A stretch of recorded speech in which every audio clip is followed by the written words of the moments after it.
Former Vice President Kamala Harris speaking today at the annual MLK breakfast in Chicago, honoring the civil rights leader while taking aim at the current administration. Harris also addressing the ongoing turmoil in Minnesota, calling on other leaders to continue to speak up. The speech comes as she considers another run at the White House in 2028. NewsNation's Alex Capriello is live in downtown Chicago with more. So, Alex, what all did the former VP say? Yeah, Nichole, it's good to be with you. We know that this is the former vice president's second visit to Chicago since that Democratic National Convention in 2024 was hosted here.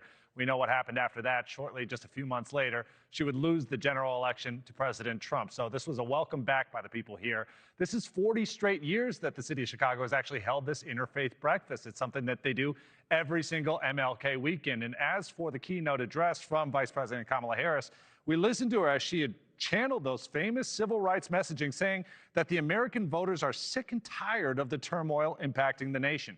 She encouraged the people to stand up against nationwide immigration enforcement and vote with their hearts as Americans continue to struggle with tabletop issues that impact them every day.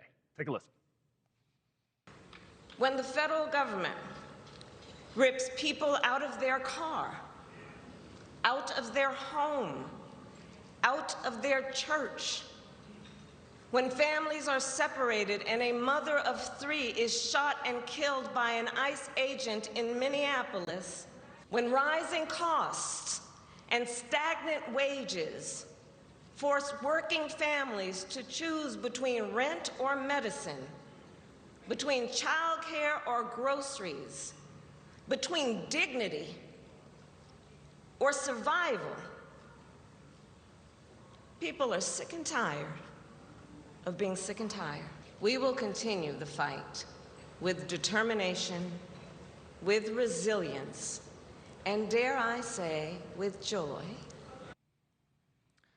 The vice president obviously striking a chord with the group that was here, listening to her speak. We know that immigration, we know that the economy are going to be huge voting issues when it comes to this year's midterm election. So let's talk a little bit about what the president says when it comes to these issues. He says when we're seeing nationwide immigration enforcement, well, that's just him following through on his campaign promises. Also, what he believes to be the voter mandate from that general election, which Vice President Kamala Harris lost to him. As for the economy, he's been touting that recently, saying that we are seeing more and more often lower grocery prices and lower gasoline costs as well. All right, Alex Capriello in Chicago, thank you. Thank you for watching. Subscribe below and download our NewsNation app right now on your phone, and you will get fact-based, unbiased news for all Americans.